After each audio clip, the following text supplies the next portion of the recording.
Berikutnya adalah struktur dan teknik dasar menulis. Kalau ngomongin kayak gini tuh, nggak tahu, mungkin ini ada 2 struktur tulisan sih sebenarnya yang paling sering kita lihat. Ini struktur tulisan, naratif. Mungkin teman-teman yang pernah baca novel, nonton film, proses penulisan cerita tuh biasanya tuh seperti ini. Jadi ada awal, tengah, sama akhir. Terus dalam proses itu tuh ada grafik yang dari awalnya di bawah, terus pelan-pelan naik ke klimaks, terus nanti turun pelan-pelan ke conclusion, kesimpulan. Jadi biasanya kalau dalam struktur cerita itu, di awal itu ada perkenalan tuh, terus nanti ada, klimaksnya, ada permasalahannya. Terus nanti ada, penyelesaiannya. Nah, kalau di content writing sendiri, itu tuh, bentukannya kayak gini, menyerupai berita sebenarnya. Jadi secara umum tuh biasanya kita paling sering akan melihat 2 struktur tulisan ini. Ada yang naratif, kalau general structure itu biasanya kayak gini ya, artikel, berita itu biasanya dia bentukannya kayak gini, piramida terbalik. Nah, kalau content writing sendiri dia kan piramida terbalik ya teman-teman, bentukannya tuh seperti ini. Segitiga tapi kebalik, kebalik kayak gini, ya kayak gini. Terus, di bagian atasnya itu kenapa dia lebar, karena disitulah semua informasi kita tuangkan sebenarnya. Ada judulnya, ada paragraf pembukanya, apa, bagian pembukanya itu harus menjawab pertanyaannya pembaca kita, di bagian pembuka itu. Dengan begitu kemudian nanti si pembaca, akan ngeh, "Oh, ini artikel yang saya cari." Termasuk dengan, membaca judul. Judul sama paragraf pembuka tuh penting banget, ini tuh membuat pembaca kita paham tentang artikel ini secara keseluruhan sebelum dia lanjut membaca, kayak gitu. Di bagian tengahnya, nanti kita akan elaborasi setiap tiap deskripsi yang kita sudah sampaikan di paragraf pembuka tadi. Makanya kalau di bagian isinya itu dibagi-bagi tuh ada sub-sub judul. Jadi kayak subjudul 1, subjudul 2, subjudul 3, itu, ada frase, ada rangkaian kata yang pendek-pendek, biasanya tuh juga dikasih penomoran. Kayak 1, 2, 3, 4, 5, itu sebenarnya tujuannya adalah untuk mempermudah orang scanning, sama membuat tulisan kita, lebih gampang dibaca sama orang. Karena kalau orang di internet tuh kan biasanya males baca ya. Kalau kepanjangan tuh paragrafnya biasanya orang udah skip, kayak gitu. Terus nah di bagian isi ini, kita tuh menjawab pertanyaan yang sudah apa kita mengelaborasi pernyataan atau kita menjawab pertanyaan dari bagian pembuka tadi. Terus nanti kita masukin datanya, contohnya, step by step-nya. Nah, informasi ini tadi kan didapatnya dari, riset ya, teman-teman. Sebelum produksi itu kita udah mengumpulkan itu. Nah, nanti kita masukin aja tuh si data-data itu, kayak gitu di bagian isinya. Nah, terakhir, fungsi apa sih yang perlu kita jabarkan di bagian akhir ini ya, kita meringkas ulang poin penting yang sudah kita jabarkan di, bagian isi. Jadi kesimpulan tuh sama paragraf pembuka biasanya mirip, kesimpulan ya kita meringkas ulang poin pentingnya, terus kita mengajak pembaca kita untuk berbuat sesuatu, untuk bertindak. Kayak klik link, atau baca artikel lain, atau mungkin ya beli produk, kayak gitu. Nah ini, step by step, nulis artikel yang, setiap hari aku lakukan. Pertama itu kita menentukan topik dari hasil riset, tentukan pesan utamanya apa, terus kita pilih kata kuncinya tuh apa sih sebenarnya artikel ini. Keempat itu adalah bikin outline artikel supaya kemudian kita nggak bingung tuh. Terus kita tambahkan, data, sumber data-data, insight dari hasil, pencarian yang sudah kita lakukan di awal tadi sebelum nulis. Terus kita yang paling penting ini adalah semua informasi yang kita sampaikan di artikel, sebisa mungkin kita itu masukin, informasi yang, unik, yang beda dan nggak pasaran supaya artikel kita itu beda dengan artikel yang sudah ada sebelumnya. Kebayang ya? Terus, yang ketujuh adalah menulis kalimatnya pendek-pendek. Kenapa? Karena tadi yang sempat saya bilang bahwa di internet, orang tuh sebenarnya nggak baca secara keseluruhan, baca secara detail. Makanya supaya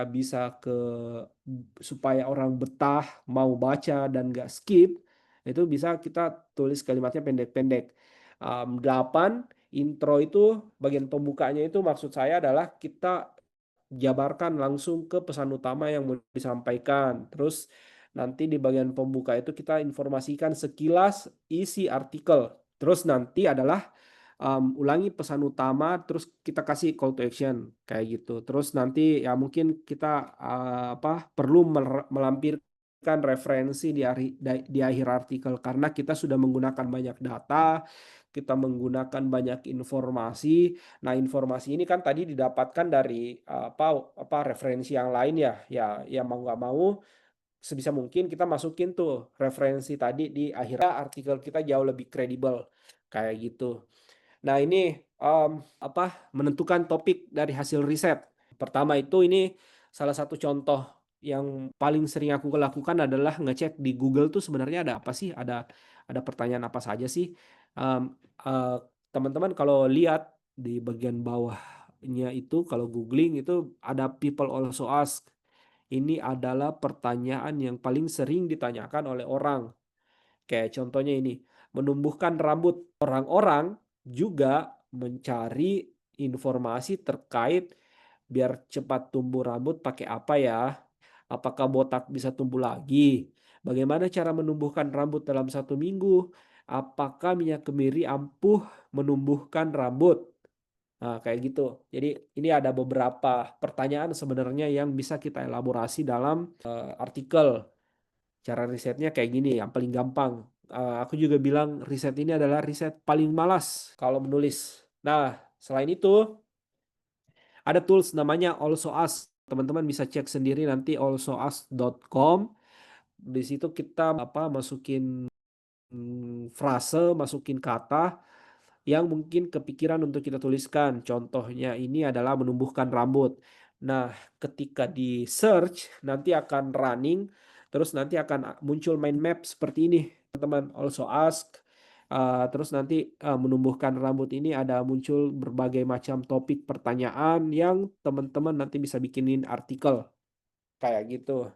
Terus berikutnya adalah menentukan ini yang kedua ya, proses yang kedua adalah menentukan pesan utama. Saya selalu punya selalu selalu menanyakan hal ini ke diri sendiri sebelum menulis. Apa satu hal yang mau disampaikan ke pembaca melalui artikel ini? Kayak gitu. Yang kedua adalah apa manfaat artikelmu buat pembaca? Ini, salah satu contoh yang aku tulis, 15 rekomendasi platform menulis yang dibayar. Ini tuh aku publish di menjadicontentwriter.id. Teman-teman bisa cek. Nah, artikel ini tuh pembacanya banyak banget, bahkan masuk dalam AI kayak ChatGPT tuh kalau teman-teman cari di ChatGPT, apa sih bilangnya, googling di ChatGPT itu, artikel ini tuh muncul dikutip sama ChatGPT terus dimunculin sebagai sumber informasi. Nah, ada banyak nih komentar-komentar yang masuk, salah satu yang ini, dari artikel ini aku mendapatkan feedback nih dari orang. "Terima kasih atas artikel yang sangat informatif ini. Daftar platform menulis berbayar sangat membantu bagi penulis profesional yang ingin mengembangkan karier. Terus penjelasannya, masing-masing, platform memudahkan dan memilih tempat yang sesuai dengan gaya dan minat menulis saya. Situs ini benar-benar menjadi panduan yang berharga bagi para content writer di Indonesia." Satu komentar ini tuh kayak, memuaskan hati banget, membayar seluruh, effort yang sudah dikeluarkan kayak gitu. Jadi mungkin artikel ini tidak membawa, benefit materi secara langsung, tapi ini tuh kita dapat support moral dari pembaca kita. Makanya menentukan pesan utama itu tuh penting banget. Menjawab pertanyaan, apa sih hal yang kita mau sampaikan ke pembaca? Terus yang kedua adalah apa sih manfaat artikel ini ke pembacamu? Kayak gitu. Sayang ya. Jadi ada 2. Itu yang ketiga adalah, memilih keyword utama, main keyword bilangnya. Sebenarnya untuk satu topik tulisan itu, kata kunci yang bisa kita pakai itu ada banyak. Risetnya kita lakukan di toolnya Ahrefs. Ini gratis. Teman-teman nggak perlu sign up, ini free. Pakai aja ahrefs.com keyword generator. Jadi kalau teman-teman kepikiran nih satu tulisan, teman-teman bisa masukin ke Ahrefs, ketik aja tuh langsung find keywords, ganti negaranya pakai Indonesia ya teman-teman, terus find keywords. Nanti akan muncul banyak keyword. Terus yang keempat adalah membuat outline saat nah tadi kan aku kasih lihat ya editorial plan ya. Di outline itu ada kolom tuh satu tentang outline artikel. Nah, outline artikel itu paling gampangnya dibikin pakai formula yang namanya 5W1H. Teman-teman tentu udah paham lah ya, apa 5W1H ini kita harus jawab tuh di outline artikel. Sebisa mungkin cara paling gampang bikin outline artikelnya itu 5W1H. Apa? Contohnya ini, apa itu SEO content writing? Why? Kenapa penting bagi orang? How? Gimana cara kerjanya? Terus who? Siapa yang cocok untuk menerapkan ini? Where? Di mana bisa dipelajari? When? Ini opsional. Kapan harus mulai menerapkannya? Ini salah satu contoh outline artikel yang yang aku bikin di menjadicontentwriter.id itu adalah ini artikel tentang SEO content writing. Contohnya adalah sebelah kanan aku pakai rumus formula 5W1H saat membuat kerangka artikel ini. Outline artikel itu biasanya disebut kerangka artikel ya teman-teman. Jadi poin yang kita mau sampaikan kita tuliskan di outline artikel ini. Tujuannya apa? Si outline artikel ini harus jadi dulu sebelum kita nulis, supaya kalau kita nulis itu tiba kebingungan lah, tulisan ini akan berujung di mana, kayak gitu. Ini tuh juga sebagai salah satu cara buat menghemat waktu si pembuatan outline artikel. Jadi sebisa mungkin sebelum menulis, teman-teman bikin dulu outline artikelnya. Pakai cara paling gampang adalah formula 5W1H.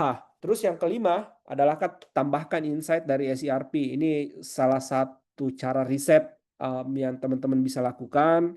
Teman-teman ketikkan satu topik yang dipilih, terus cek Google, halaman satu Google itu ada apa aja, terus cek beberapa website tersebut apa sih informasi yang belum disampaikan kayak gitu. Nah, itu tuh kita bisa kasih bisa jadi pembeda kemudian artikel kita dengan artikel yang sudah ada di Google kayak gitu. Terus yang keenam, masukkan informasi unik yang nggak pasaran. Ini caraku di blog adalah menuliskan pengalaman sendiri. Ini informasinya nggak ada dong orang yang mengalami hal yang sama dengan apa yang kita alami, ya kan? Terus yang kedua adalah masukkan data terbaru. Terus yang ketiga bikin studi kasus atau masukkan screenshot gambar, video yang kita ambil sendiri. Ini kan fotoku foto yang aku ambil sendiri ya. Ini juga sebelah kanan ini aku juga temenku yang motoin tapi modelnya adalah aku kayak gitu. Ini yang membuat artikel kita kemudian beda dengan artikel yang sudah ada. Nah, terus ini cara berikutnya adalah tulis kalimatnya pendek-pendek. Lebih dari 70% orang itu bacanya di HP, teman-teman. Ini aku lupa ngambilnya itu dari We Are Social kalau nggak salah. Nah, jadi kenapa kalimat itu harus pendek ya karena orang bacanya di HP, kalau panjang itu akan membuat orang bosen bacanya. Jadi pendek-pendek aja, satu paragraf itu maksimal 2 sampai 3 kalimat. Kalau aku sendiri kadang 1 kalimat, kadang 2 kalimat, ya intinya 2 sampai 3 kalimat deh. Kenapa nulis panjang itu works? Ya karena nggak akan ada yang baca, teman-teman. Makanya balik lagi, tulis kalimatnya pendek-pendek. 8, intro langsung masuk ke pesan utama artikel. Apa sih yang mau disampaikan? Jadi bagian pembuka itu, kalimat pertama, kalimat kedua, kalimat ketiga itu adalah, tujuan utama artikel itu. Masukkan, to the point, bikin summary-nya, terus masukin, key message-nya, pesan utamanya, kayak gitu. Ini salah satu contoh artikel yang pernah aku bikin, 5 aplikasi baca manga wajib coba, kayak gitu. Jadi langsung to the point, pesan utamanya apa sih yang mau disampaikan di artikel ini, aku sampaikan di bagian pembuka. Karena banyak juga tuh penulis pemula yang sering bingung kayak, kalimat pertamanya apa ya? Kata pertamanya apa ya? Yang aku harus tuliskan. Nah, cara paling gampang ya kalau di content writing itu adalah dengan langsung to the point. Apa yang kita mau sampaikan ya disampaikan di paragraf pembuka, kayak gitu. 9, tadi udah aku mention ya, udah aku sebutin bahwa bagian, akhir artikel itu sebenarnya hampir mirip dengan bagian pembuka. Jadi di bagian akhir itu kita cuman mengulangi pesan utamanya, terus nanti kita masukin call to action, apa sih sebenarnya yang mau kita pembaca lakukan. Kalau kayak artikel ini tuh mengarahkan pembacanya untuk pakai paket internetnya Bayu. Jadi kalau baca aplikasi manga di handphone, itu paket internetnya ya pakai Bayu, kayak gitu. Nah, terus ini terakhir, yang paling penting adalah masukkan referensi akhir di artikel. Ini salah satu contoh artikel yang sempat aku bikin. Ini artikel kesehatan, aku ngambil informasinya itu di jurnal sama web medical yang emang sudah terbukti kredibilitasnya. Kayak, artikel itu yang sumbernya itu udah di-review sama dokter, di-review sama saintis. Jadi, valid lah. Sumber-sumber itu kemudian aku masukin ke bagian bawah artikel sebagai sumber.